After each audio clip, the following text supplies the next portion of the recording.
So we are going to talk about things that matter in total knee replacement. Small things, but they really matter. So we're going to cover four aspects. One is tranexamic acid, the drains, the tourniquet, and the steroids. So let's discuss some facts and not just our beliefs. First, about the tranexamic acid, we have three types of combinations. One is IV, one is topical use, and one is IV plus topical. So for those who use intravenous, the most common doses are 10 to 20 milligram per kg. Typically, we use ki bhai anesthetic 1 gram de do, Tranexa. Okay, or some of us definitely repeat this after 3 hours of giving the first dose. Some cases where anesthetists are not very comfortable are cases which had previous stroke, they had an MI, or particularly DVT. If you look at the literature, there is no literature which suggests that tranexamic acid can increase the risk of DVT or PE in our patients. So it's a very, very safe option. When it comes to intra-articular, we use about 2 to 3 grams is the literature recommended dose. 2 grams is more commonly used than 3 grams. It has been proven to have no interaction with the betadine. 2 grams of intra-articular dose is equivalent to 600 milligrams of an IV dose. So they are not the same.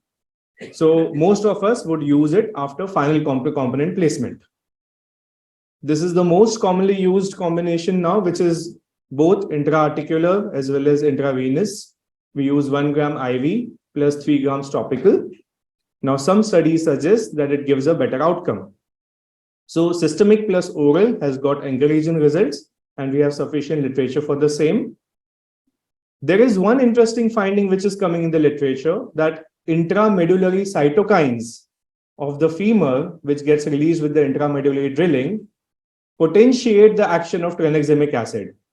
Does that mean that in our robotic cases, the Tranexa is not going to act as effectively?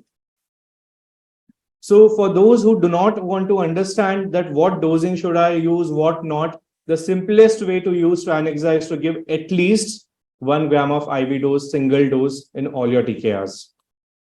Talking about the drains, it comes only in one slide, which is no drains, no drains, and no drains.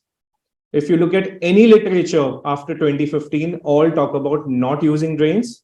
The chances of hematoma formation, even after drain removal, is as same as with the drain, or whether you have used it or you have not used it. Now, if you look at the various papers, this is a very good table which shows what are the benefits in terms of blood loss, range of motion, pain. So if you look, no differences found in most of the papers. And in papers in which you have got few differences, the one without drains are seen to be better than the ones with the drains, whether it is wound complication, length of stay of the patient, pain, or range of motion. Talking about tourniquets, for those who want to use it, it is for good visualization. So they say it would take shorter amount of time.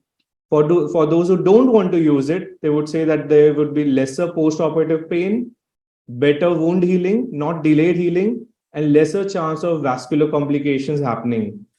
So definitely, if you look at any literature around 2010 to 2014, they will talk about tourniquet and lesser blood loss. This is a BJJ article from 2013.